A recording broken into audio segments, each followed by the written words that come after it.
Bonsoir à tous. J'espère que vous avez passé une bonne journée sur le bord de Dieu et que c'est avec plaisir que nous nous retrouvons ce soir afin de continuer cette découverte des révélations, la révélation de l'espérance. Et pour ce monde, en ce temps que nous vivons, nous avons besoin d'espérance. Personne ne peut dire qu'il n'a pas besoin d'espérance. Tout le monde a besoin de savoir où va le monde et où, personnellement, quelle direction nous souhaitons prendre. Et durant ces jours passés, nous avons compris et vu que Dieu a tout prévu. Il a tout prédit et que tout va se réaliser selon sa parole. Le choix ne dépend que de nous. Quel choix allons-nous faire? En ce soir, nous allons découvrir les derniers événements de l'Apocalypse. Et on pourrait transformer ce titre en disant les derniers événements de notre monde terre. Les espaces spatiaux ont toujours fasciné notre imagination. Voir une fusée décoller attire beaucoup les regards. Mais il y a quelques années, c'est le retour de la navette spatiale Columbia qui a fixé notre attention. Les astronautes rentraient de mission. C'était un voyage comme beaucoup d'autres voyages. Et peut-être avons-nous tenu pour acquis qu'ils atterriraient en toute sécurité parce qu'ils avaient l'habitude. Alors, l'impensable, oui, l'impensable s'est produit. Nous sommes restés pétrifiés et choqués. Cette personne eurent la vie fauchée, oui, en un instant. Leurs familles et leurs amis furent dévastés et affligés de leur perte. Mais ce soir, j'ai un message spécial pour vous. Je vais vous parler d'un voyage spatial qui ne se terminera pas par un désastre. Un voyage qui non seulement commencera bien, mais surtout finira très bien. Notre commandant nous ramènera à la maison. Il vient nous emmener dans le plus fantastique voyage spatial inimaginable. Au-delà de notre voisine la plus proche, la Lune, à près de 400 000 km d'ici, au-delà du Soleil, à environ 150 millions de kilomètres de la Terre, au-delà des planètes, Mercure, Jupiter et Saturne, plus loin encore plus loin, au-delà de la nébuleuse et à travers l'espace ouvert d'un brouillon, Dieu nous ramène à la maison. Et une chose est certaine, ce voyage spatial ne se terminera pas dans un désastre. La seconde venue du Christ accomplira ce qu'aucun scientifique n'a jamais imaginé qu'il soit possible. Notre Seigneur nous délivrera des griffes de la mort. Le plan de la fin des temps de Dieu est révélé dans sa parole. Dieu ne nous a pas laissés ignorants. Il souhaite que tous les hommes et femmes de la terre puissent être au courant de ce qui va se réaliser.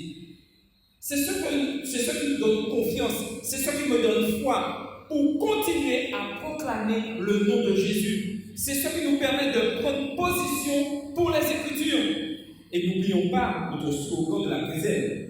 Si c'est dans la Bible, je le crois. Si ce n'est pas en accord avec la Bible, ce n'est pas pour moi.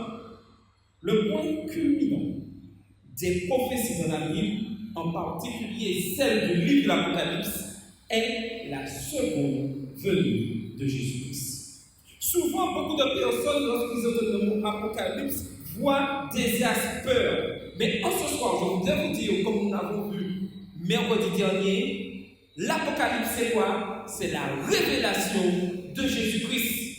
Quand vous parcourez le livre de l'Apocalypse, il y a un thème central. Et ce thème central, c'est Jésus. Même si certains vont nous faire croire que ce sont des guerres, des conflits qu'il y a dans l'Apocalypse, ça fait peur. Non, ce qui est le thème central, c'est Jésus.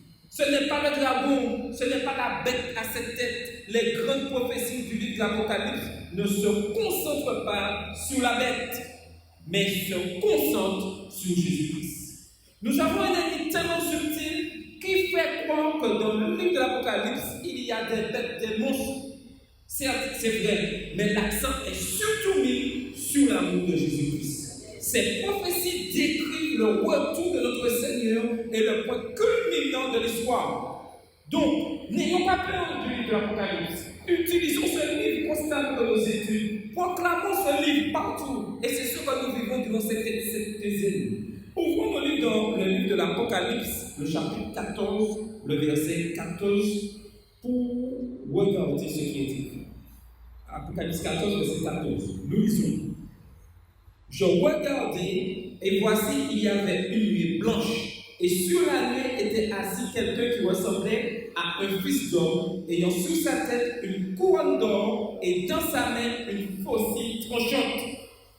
Lorsque le livre de l'Apocalypse représente la venue du Christ, il le décrit avec une couronne sur sa tête. Il vient comme un roi, comme roi des rois, comme Seigneur des seigneurs. La Bible ne présente pas Jésus venant en silence, en secret, au cours de soir, vers 2h du matin. Non, ce n'est pas comme ça est présenté le retour de Jésus. Autrefois, il est venu certes dans le silence, comme un bébé né dans une crèche à Bethléem. Très peu savaient, oui, très peu savaient qu'il venait. Mais lorsque la Bible décrit le Seigneur Jésus-Christ revenant de l'Apocalypse, la scène n'est pas la même qu'à Bethléem. Il vient avec quoi? Il vient avec une couronne d'or sur sa tête. Il vient avec une faucille tranchante à la main pour récolter la moisson de la terre.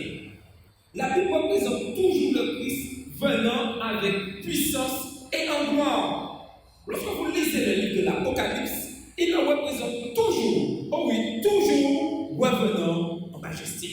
Voyez cela dans le 19e chapitre au verset 11 du livre de l'Apocalypse. Apocalypse 19, verset 11. Et il est dit, puis je vis voir le ciel ouvert, et voici parut un cheval blanc. Celui qui le montait s'appelle comment? Fidèle et véritable, et il juge et combat avec justice. Et un peu plus loin, au verset 14, il est dit, les armées qui sont dans le ciel le suivaient sur des chevaux blancs revêtus de fêlés blancs et purs. Pourquoi, oui, pourquoi la Bible représentait Jésus venant sur un cheval blanc? Que représente ce symbole? Pourquoi un cheval blanc? Pourquoi un cheval de notre couleur? Ça serait beaucoup mieux. Un cheval rose, un cheval bleu.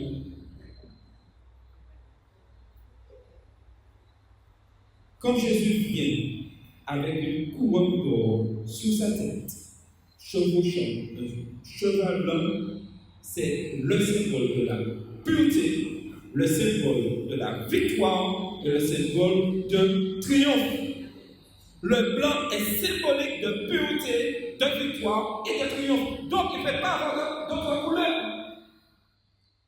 Il est représenté comme un général victorieux. Il est représenté comme venant pour vaincre toutes les forces du mal. Le livre de l'Apocalypse est très clair, mais vraiment très clair.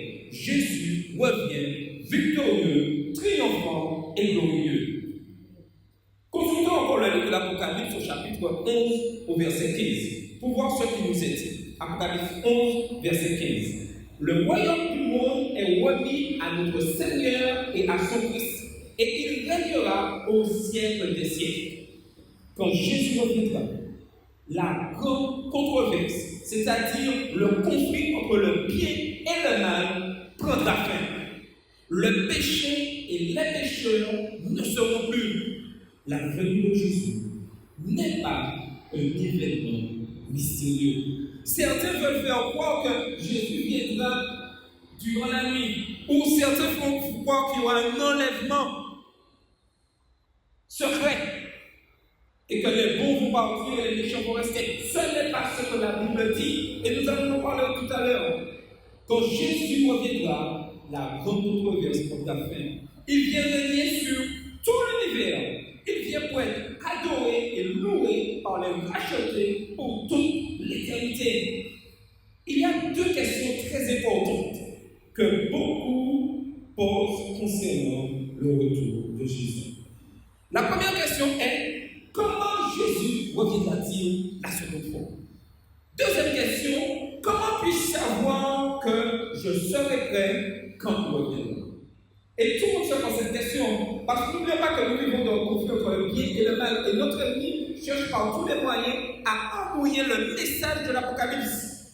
La Bible donne des réponses, oui, la Bible donne des réponses très claires aux deux questions. Le plan de la fin des temps de Dieu est révélé dans sa parole. La Bible est très claire.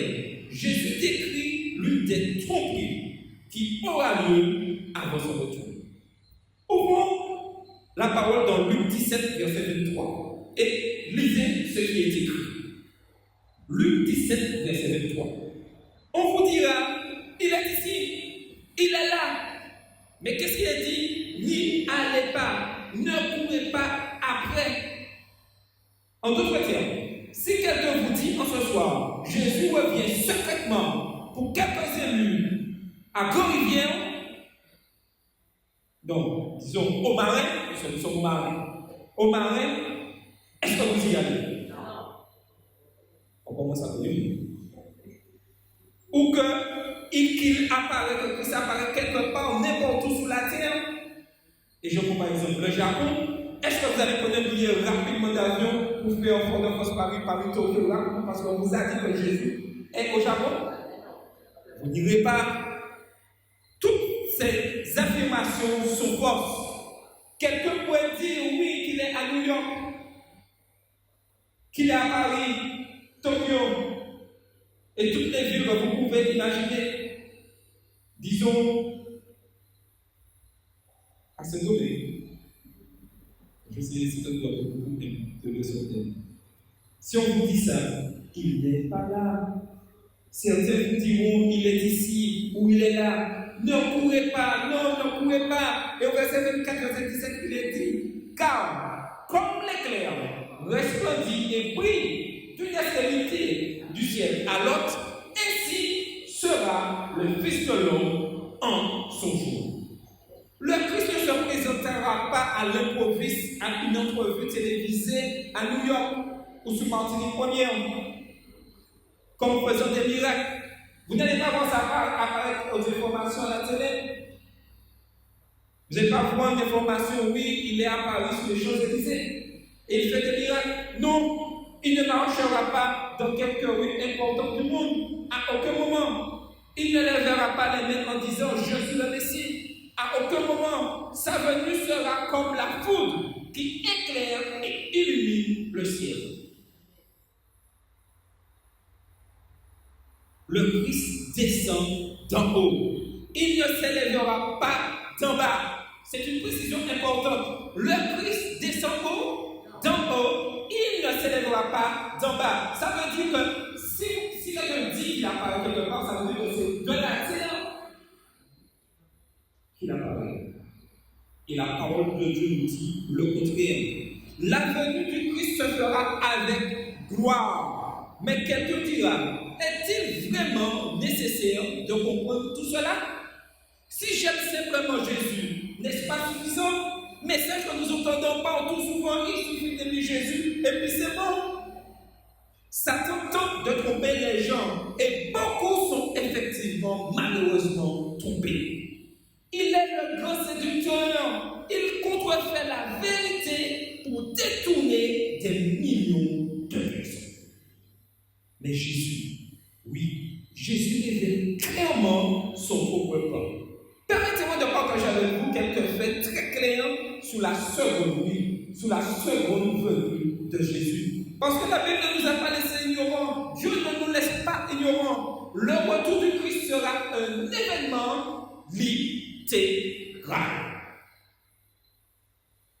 Lisons ce qui est écrit dans Acte 1, verset 15, où nous voyons que Jésus monte au ciel et que les anges disent un message important aux disciples. Il a dit, ce Jésus qui a été enlevé au ciel du milieu de vous, c'est-à-dire qu'il était sur la terre et monté au ciel, viendra de la même manière que vous l'avez vu allant au ciel. De la même manière, c'est-à-dire qu'il est parti de la terre, il est monté, ça veut dire, comme il est monté, il va redescendre. Tout message contraire à cela est un mensonge. Jésus s'élève. La force de la pesanteur ne peut pas le retenir. Il s'élève de plus en plus haut et encore plus haut.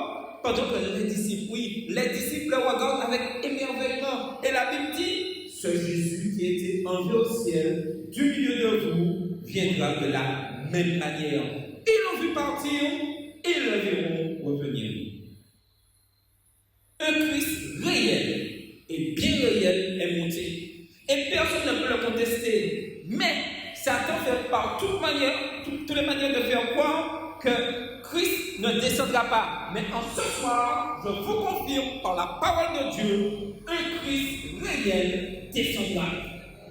Ce Jésus qui a guéri les malades, ce Jésus qui a nourri les séniles, ce Jésus qui a ressuscité les morts, ce Jésus est monté, oui, est monté et il reviendra. La venue du Christ sera un événement visible. La Bible dit que la venue de Jésus sera un événement à 100% visible. Son ascension fut visible et quand il descendra, il sera visible. Et ceci doit être ancré dans notre cerveau. Car le livre de l'Apocalypse dit dans Apocalypse 1, verset 7, voici, il vient avec les nuées. Et qu'est-ce qui manquait? Et tout œil. Qu'est-ce qui manquait? Est-ce que c'est une personne dans la salle de verra? Est-ce que c'est la moitié de la salle? Est-ce que c'est la moitié? Est-ce que c'est le mari qui le verra? Le monde entier, tout œil le verra. Combien de personnes verront Jésus? Tout œil. Qui le verra? Tout œil. Jésus arrive-t-il en secret pour quelques élus seulement? C'est-à-dire, si je vous dis ce soir que Jésus viendra uniquement sauver ceux qui sont ici assis dans le temple du Marie à Gozen. D'ailleurs, je vais faire là de ça avant, peut-être que vous ce n'est pas vrai. Ce n'est pas vrai. La Bible dit la venue du Christ sera un événement audible. Lisons dans 1 Thessaloniciens 4, verset 16, ce que l'apôtre Paul nous dit.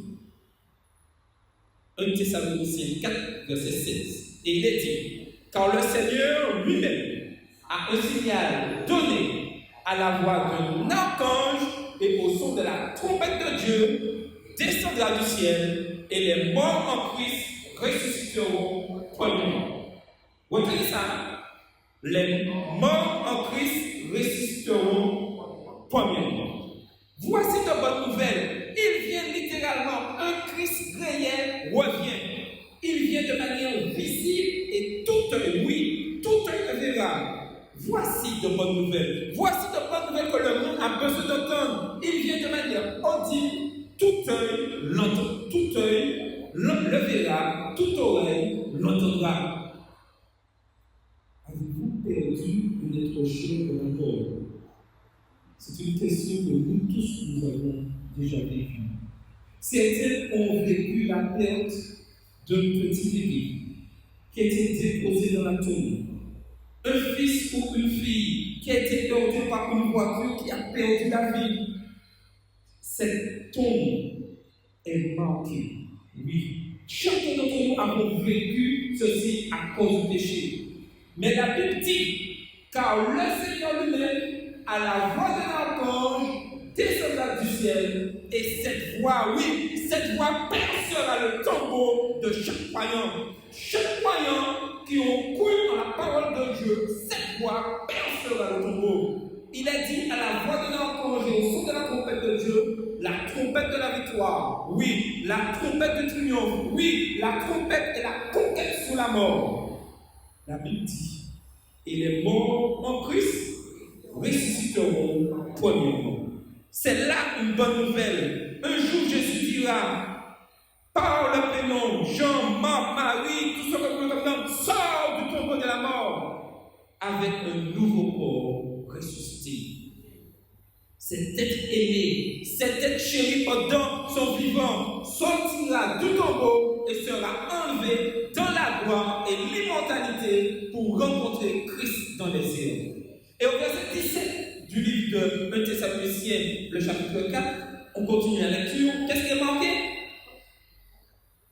Est-ce que ça s'arrête uniquement les morts ressuscités? Non, il est dit, ensuite nous les vivants, qui seront restés, nous serons tous ensemble enlevés avec eux sous des nuées à la rencontre du Seigneur dans les airs. Avec qui? Avec eux, c'est-à-dire les vivants et ceux qui sont morts en Christ. Et j'ajoute, les vivants en Christ. Les justes morts qui seront ressuscités, les justes morts qui étaient endormis dans leur tombe, nous serons enlevés avec eux dans les nuées pour rencontrer le Seigneur dans les airs. Est-ce que la Bible a parlé d'un événement secret?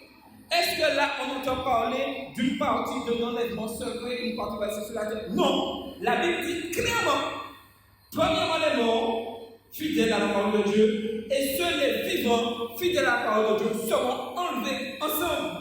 Et ainsi, nous serons toujours avec le Seigneur. Remarquez l'intimité de ces paroles. Notez que ces paroles sont saturées, oui, saturées d'amour. Jésus vient-il vivre sur la terre à ce moment-là?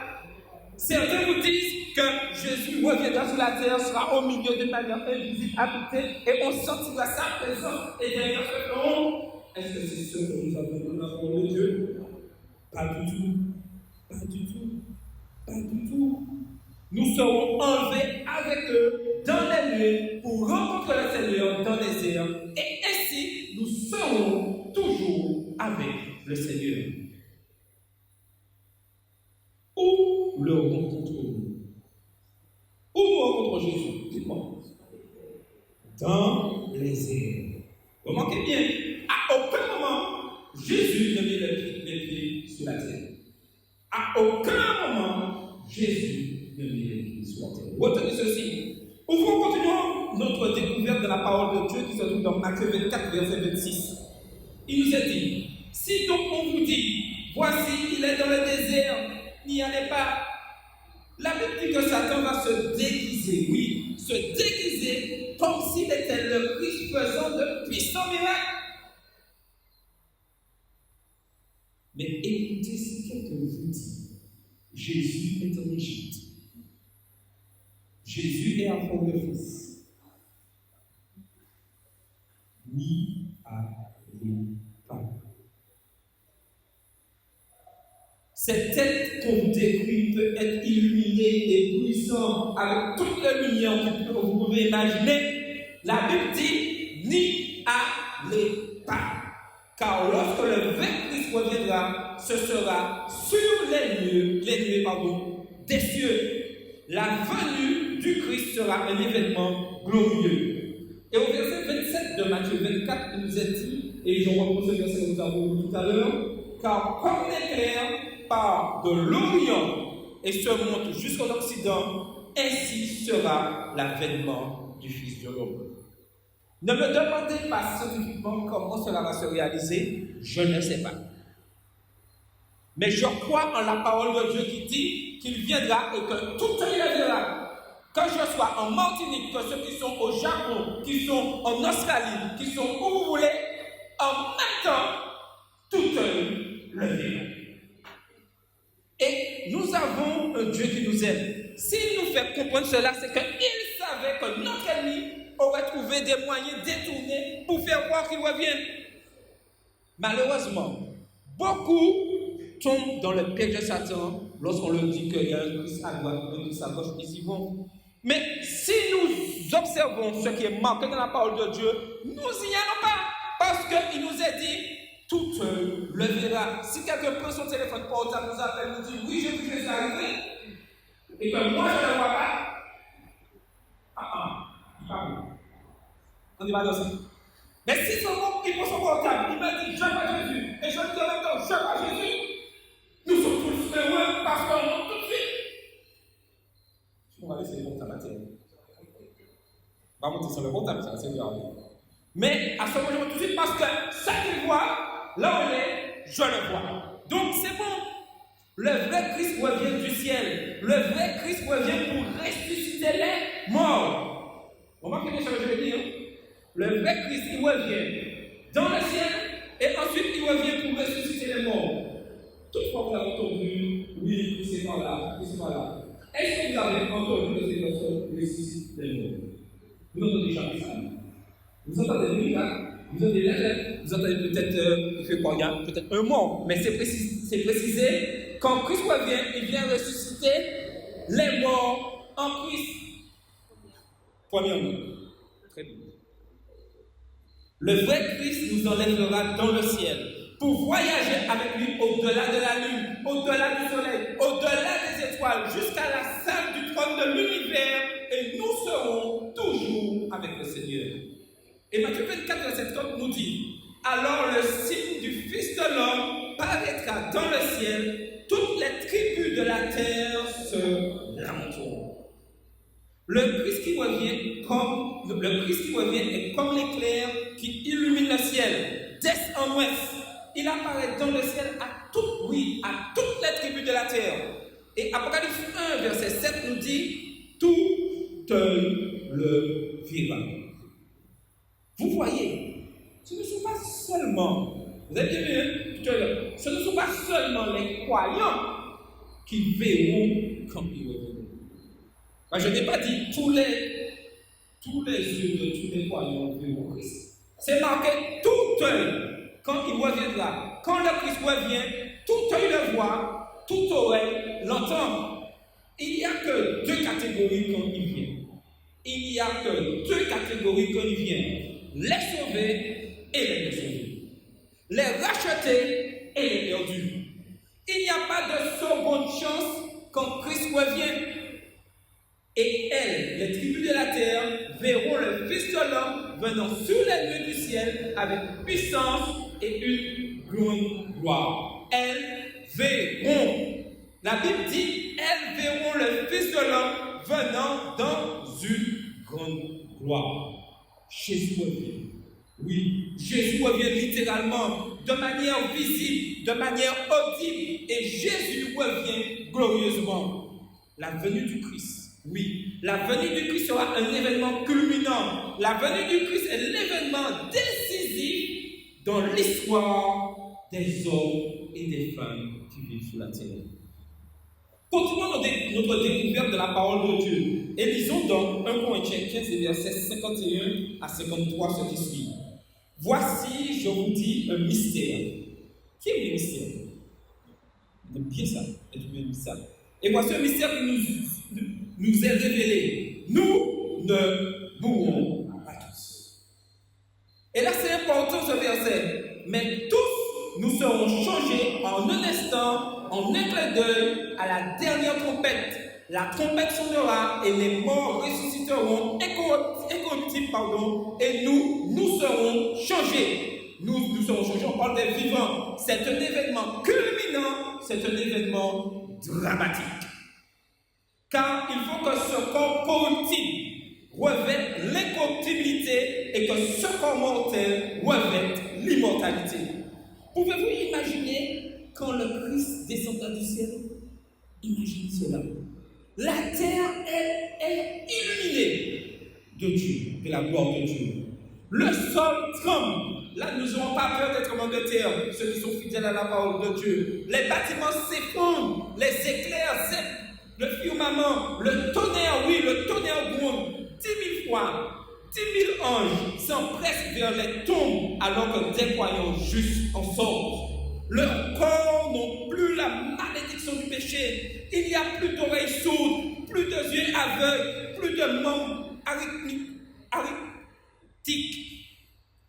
plus de corps malades, plus de victimes de cancer, plus de maladies cardiaques. En tant que croyants, nous regardons haut. Le Christ, oui, le Christ revient. C'est l'événement le plus magnifique dans le ciel. Immédiatement, nos corps mortels qui étaient sujets à la maladie, et à la mort reçoivent à ce moment l'immortalité. Quel jour, oui, quel jour le Christ revient, instantanément, nous sommes transformés, instantanément, nous sommes changés. Une vie nouvelle palpite à travers nos corps. Nous rayonnons de santé, oui, de santé et d'allégresse, de joie et de bonheur.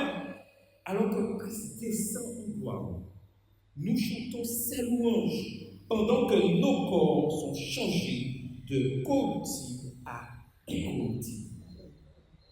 Continuons notre découverte de la parole de Dieu et allons dans le 15e chapitre du livre de l'Apocalypse au verset 3. Et nous voyons ce qui est écrit. Tes œuvres sont grandes et admirables, Seigneur Dieu Tout-Puissant. Tes voies sont justes et véritables, Roi des nations. À ce moment-là, nous voyons les morts ressuscités. Nous voyons nos frères, nos sœurs qui ont disparu par la mort, notre fils, notre fille, notre mari ou notre femme sortir du tombeau avec de nouveaux corps immortels et glorieux.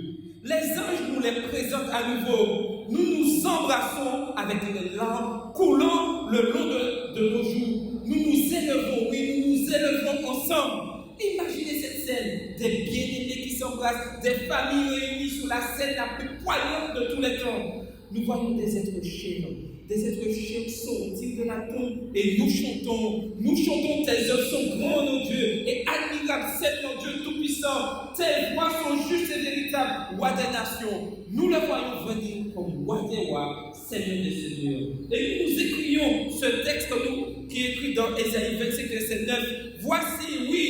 Voici notre Dieu, Ésaïe 27, verset 9, en qui nous avons confiance. C'est lui, oui, c'est lui qui nous sauve. Nous l'avons attendu. Nous n'avons pas accepté le faux Christ. Nous n'avons pas accepté le Messie contrefait qui prétendait être le Christ. C'est notre Jésus, notre grand Jésus qui revient dans le ciel. C'est l'Éternel en qui nous avons confiance. Soyons dans l'allégresse et réjouissons de son salut. Et 2 Corinthiens 6, verset 2, nous lisons ceci. Voici maintenant le temps favorable. Voici maintenant le jour du salut. L'Éternel nous interpelle et nous a interpellés durant cette quinzaine. Notre destinée éternelle est réglée par les choix que nous faisons aujourd'hui. Notre destinée éternelle est réglée par les choix que nous faisons aujourd'hui. Je suis persuadé que nous vivons au seuil, oui, au seuil même de l'éternité. Rappelez-vous ce que je vous ai dit hier. Lorsque nous mourons, Jésus est revenu. La question que j'ai posée hier et que je pose à nouveau, savez-vous quand est-ce que vous allez mourir? Personne ne le sait. Donc, de ce fait, il est important de pouvoir être prêt maintenant. Car lorsque nous mourons, la prochaine fois que nous ouvrons les yeux, c'est pour voir le retour de Jésus. Et il y aura que 2 ans. Soit je monte, soit je reste. Mais il n'y a pas de milieu, il n'y a pas une zone intermédiaire de transition qui va. Non, ça n'existe pas. Une sorte de purgatoire. Non, ça n'existe pas. C'est soit je monte, soit je reste. Je crois que bientôt Jésus descendra du ciel. Faisons un résumé des événements qui ont lieu à son retour. Que se passe-t-il quand Jésus revient? Premièrement, les bouleversements sismiques. D'abord, il y aura des bouleversements sismiques inimaginables. Les montagnes et les îles seront ébranlées de leur place et un grand tremblement de terre secoua cette planète. Vous avez bien vu ce que j'ai dit, hein? Un grand tremblement de terre secoua, je n'ai pas dit la Martinique, j'ai dit la planète Terre. Les morts juste ressuscités. Paul nous dit dans Thessaloniciens, les morts en Christ ressusciteront. Premièrement, tous ceux qui dorment dans leur tombe entendront la voix du Christ telle une trompette et se relèveront pour la vie éternelle. Troisièmement, les justes vivants. Je précise bien, les justes vivants. Qui dit juste vivant, ça veut dire qu'il y aura des injustes vivants. Les justes vivants sont changés. L'immortalité est accordée. Les méchants vivants sont détruits. Et dans l'Apocalypse 6, et dans versets 14 et 15, il est dit, les méchants crient aux rochers et aux montagnes de tomber sur eux. Quand Jésus reviendra, il n'y aura pas de seconde chance, pas de seconde occasion. Quand Jésus reviendra, les méchants vivants seront détruits. Les méchants vivants sont détruits. Sixièmement, les justes accueillent le Christ. La Bible dit qu'au retour du Christ, nous sommes enlevés pour le rencontrer dans les airs. Les justes vont au ciel, ressuscités comme vivants. Mais certains diront, n'avez-vous pas oublié ce texte dans la Bible qui dit « Il vient comme un voleur » ? Oui, on entend ça, c'est marqué clairement. Et il n'y a pas deux venues du Christ. L'une où il vient comme un voleur, ou il vient en gloire. Qu'en est-il de l'enlèvement secret ? Et j'aimerais faire cette parenthèse avec vous, car ce sont des tromperies que l'ennemi, et nous devons connaître cette tromperie. Parce que nous manipulons la vérité. Il est dit dans Matthieu 24, verset 36. Pour ce qui est du jour et de l'heure, personne ne le sait. Ça, c'est une grande parenthèse. Si quelqu'un vient vous annoncer que Jésus revient le 30 décembre 2025, c'est un mensonge. Si quelqu'un vous dit Jésus revient ce soir, encore plus un mensonge parce que je ne sais pas. Mais ça ne veut pas dire que peut-être qu'il revient ce soir. Parce qu'il est marqué, ni le Fils, mais le Père seul. Il peut venir ce soir. Personne ne sait. Et Matthieu 24, 43 dit, sachez-le bien, si le maître de la maison savait à quelle veille de la nuit le voleur doit venir, il veillerait et ne laisserait pas percer sa maison. Est-ce que ce texte parle de la manière dont il vient ou du moment de sa venue? Pas du tout. Quand la Bible parle de voleur, il parle du moment qu'il vient, mais pas de la manière qu'il vient. Il dit comment il va venir, comme un voleur. C'est-à-dire que je ne suis pas prévenu. Comme je vous ai dit ce soir, vous ne savez pas, il peut venir. Je ne sais. Mais ça ne veut pas dire, parce qu'il vient d'une manière surprise, qu'il vient de secret. Ce n'est pas vrai. Et Satan utilise cela pour faire croire qu'il y aura un enlèvement secret. Quand la Bible parle de voleur, elle parle du moment qu'il vient, pas de la manière qu'il vient. N'est-ce pas simple? Maintenant, écoutez. Est-ce qu'un voleur place ses mains en haut-parleur autour de sa bouche, ou il prend un micro et crie en avertissant? J'arrive, préparez-vous, ce soir je passe voler chez vous. Annonce. Ou il passe dans sa voiture criant qu'il vient. Il vient quand on s'y attend le moins. Soudainement, rapidement. Et même si on vous dit que vous le rentrez, le temps que vous avez déjà parti la vie. Quand Jésus reviendra comme un voleur, le monde ne s'y attendra pas non plus. Il viendra rapidement, de façon inattendue, alors tout œil le verra. Et c'est pour ça que Jésus dit d'être prêt, d'être sous nos gardes, car à tout moment, il peut venir. Même les élus seront surpris par la venue, mais comme ils sont prêts, il n'y aura pas de problème. Mais tout le monde sera surpris.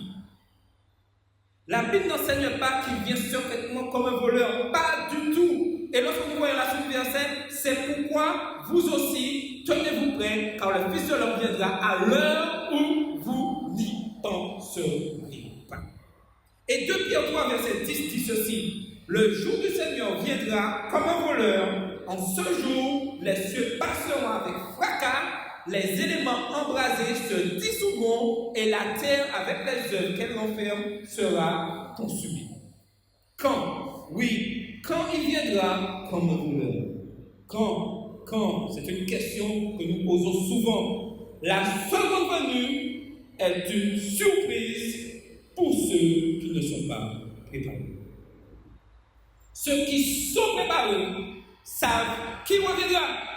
Ceux qui ne sont pas préparés sont surpris. Mais que leur arrive-t-il? Ah oui, on se pose cette question. On a vu, les justes sont enlevés. Qu'en est-il de l'expression « le sera pris, l'autre laissé » ? Oui, puisque nous lisons ceci dans le 17, verset 36. De deux hommes qui seront dans un champ, le sera pris et l'autre laissé. Le texte dit-il que celui qui est laissé vivant? L'homme fait dire au texte ce que celui ne dit pas. Jésus continue et dit ceci. Ce qui arriva du temps de Noé, il commence par l'époque de Noé. Y avait-il deux catégories du temps de Noé? Oui. Une catégorie fut-elle prise au temps de Noé? Une catégorie fut-elle laissée au temps de Noé? Oui. Qu'arriva-t-il à la catégorie qui fut laissée à l'époque de Noé? Ils furent détruits par le juge. Et Jésus continue au verset 28. Ce qui arriva au temps de l'eau arrivera pareillement. Qu'est-il arrivé du temps de l'eau? Qu'est-il arrivé? Une catégorie a été enlevée de la ville? Oui, deux catégories. Une catégorie sauvée, vivante et qui s'élève dans les airs à la rencontre du Christ. Une catégorie perdue, morte, détruite à la seconde venue du Christ. Ce qui arriva du temps de l'eau, une catégorie hors de la ville sauvée. Une catégorie laissée et détruite. La révélation, oui, la révélation en ce soir est claire. Quand cette division du monde à la seconde venue du Christ sera réelle. Continuons notre découverte de la parole de Dieu et ouvrons-la dans Apocalypse 6, les versets 15 à 17. Apocalypse 6, les versets 15 à 17. Les rois de la terre, les grands, les chefs militaires, les riches, les puissants, tous les esclaves et les hommes libres se cachèrent dans les cavernes et dans les rochers des montagnes. Et ils disaient aux montagnes et aux rochers, tombez sur nous et cachez-nous devant la face de celui qui est assis sur le trône et devant la colère de l'agneau. Car le grand jour de sa colère, oui, le grand jour de sa colère est venu et qui peut subsister? Comme cette cachette. Il vient les sauver, mais ils courent et se cachent. Leur cœur est saisi de frayeur. Ils ne l'ont pas couronné, roi de gloire, dans leur cœur. Aujourd'hui, alors ils ne veulent pas le couronner, roi glorieux de l'univers. Ils courent, ils sont remplis d'effroi, ils crient aux rochers et aux montagnes de tomber sur eux. Ainsi, l'une des plus grandes tromperies concernant la description que la Bible fait de la seconde venue du Christ, c'est que certains seront laissés sur la terre et auront une seconde chance pendant la tribulation. Et vous voyez comment l'ennemi cherche par tous les moyens de faire croire des choses mensongères. À aucun moment, la parole de Dieu parle de seconde chance lorsque Christ revient sur la terre. Le diable a vendu ce mensonge pour tromper les gens afin qu'ils remettent leur salut à plus tard. Il pense, je peux remettre mon salut à plus tard. Et pendant la tribulation, pendant le millénium, pendant tout ce que vous voulez, j'y penserai à ce moment-là sérieusement puisque je serai dans des conditions difficiles. Donc je vais penser à mon salut. Non! Messieurs et mesdames, selon le livre de l'Apocalypse et selon l'enseignement de Jésus, il n'y a pas de seconde occasion. Le moment de prendre votre salut au sérieux, c'est maintenant. Le retour du Christ sera un événement joyeux. Ne le renvoyez pas à quelques dates ultérieures. Ne retardez pas pour un moment plus commode. Oui, quand je serai mieux en forme, quand peut-être financièrement j'aurai tout l'argent que je souhaite. Non! Ne manquez pas. Ne manquez pas l'événement le plus joyeux de tous les temps. Quand le Christ reviendra, ce sera certainement un événement joyeux. Ce sera l'événement le plus heureux de toute l'histoire humaine. Et Jésus dit dans Jean 14, les versets 2 et 3, qu'est-ce qu'il dit? Je vais vous préparer une place, et lorsque je m'en serai allé et que je vous aurai préparé une place, je reviendrai et je vous prendrai avec moi, afin que là où je suis, vous y soyez aussi. Jésus revient. Il descend du ciel, visible aux yeux de tous comme l'éclair. Voici une famille dont le tombeau a recueilli le bébé. Mais maintenant, il y a un grondement, des éclairs zèbrent le ciel. Il lève les yeux et il voit Jésus qui vient. Des éclairs brillent d'est en ouest. Un ange descend et les morts ressuscitent. Et la maman serre à nouveau son bébé dans ses bras. Elle est remplie de joie. Elle pleure, mais elle pleure de joie parce qu'elle retrouve l'enfant chéri qu'elle a eu. Y a-t-il quelque chose qui vous empêcherait d'être prêt pour la venue de Christ? Il suffit de réfléchir. Un mari témoigne à sa femme, ou quelqu'un a un ami, mais ils disent non, ce n'est pas le groupe de filles. Le Christ ne vous a jamais, disent-ils. Mais pour ce soir, je voudrais vous dire, le Christ reviendra. Que nous le voulions ou pas, que nous le croyons ou pas, le Christ reviendra. Il reviendra, il descendra sur les nuées des cieux et nous ramènera à la maison avec lui. Ce jour-là, il y aura soit des sauvés, soit des mauvais, soit des justes, soit des injustes. Je ne cherche pas à savoir qui sera sauvé, qui sera perdu. Je veux juste savoir si moi, je serai sauvé. C'est la seule chose qui doit me motiver. Je dois tout faire pour être sauvé. Je ne m'intéresse pas des cas des autres. Pour ça seulement, je vous autorise à être égoïste. Pour ça seulement. Avoir cette assurance que vous êtes sauvés. Parce que quand je suis sauvé et que j'ai cette assurance, je proclame le message des 3 anges, je vais annoncer que Christ revient. Parce que je ne veux pas être seul, être sauvé. Je veux que tout le monde soit sauvé. Il n'y a qu'une seule personne qui peut vous satisfaire aujourd'hui et pour l'éternité, c'est Jésus-Christ. Ce n'est pas un truc de fait, ce n'est pas une histoire de nous debout, c'est la réalité. Un jour, oui, un jour, Jésus-Christ reviendra et il veut nous sauver, chacun d'entre nous. Voulez-vous dire ce soir, Jésus, suivez-moi. Jésus, je crois que tu reviens sur les nuées du ciel et je veux être prêt. Tenez-vous debout avec moi, si tel est votre désir. En nous tenant debout, nous disons, oui Jésus, sauve-moi, je veux être prêt quand tu reviendras. Prions. Seigneur, ce soir, tu nous as parlé dans ta parole. Tu nous as fait comprendre qu'il y a 2 camps, les perdus et les sauvés. Mais dans ton grand amour, tu souhaites que toute l'humanité accepte. Mais tu as laissé l'homme et la femme libres de faire le choix. En ce soir, nous voulons faire ce choix. Tu nous as montré ce qui va arriver. Nous le savons. Ces prophéties sont exactes et se réalisent, Seigneur. Permets que par ta puissance, par ton Saint-Esprit, nous puissions accepter cela et puissions vivre, donner notre vie à toi et puissions vivre dans l'espérance de ton retour. Tu nous as révélé cette espérance en ce soir. Tu nous as fait comprendre que tu reviens bientôt nous chercher. Nous savons que l'ennemi mettra des mensonges, mais en ce soir, nous avons découvert la vérité. Permets que nous puissions continuer chaque jour jusqu'à ce que, selon ta volonté, soit que nous passions par la mort, soit que nous soyons vivants quand tu reviendras. Mais le plus important, c'est que tes enfants montent avec toi au ciel, Seigneur. Ressuscité ou vivant quand tu reviendras. Merci, Seigneur, pour cet amour.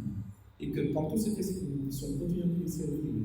Et que, en ce soir, ceux qui hésitent puissent parler de cet esprit, être touchés et puissent prendre la bonne décision.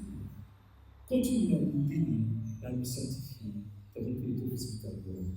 Amen. Demain soir, je vous invite à être présent. Et nous allons découvrir, les mystérieux 1000 ans de l'Apocalypse dévoilé. Qu'est-ce qui va se passer une fois que nous sommes enlevés et que nous montons au ciel avec Jésus? Demain soir, vous aurez la réponse. Que le Seigneur vous bénisse. Amen.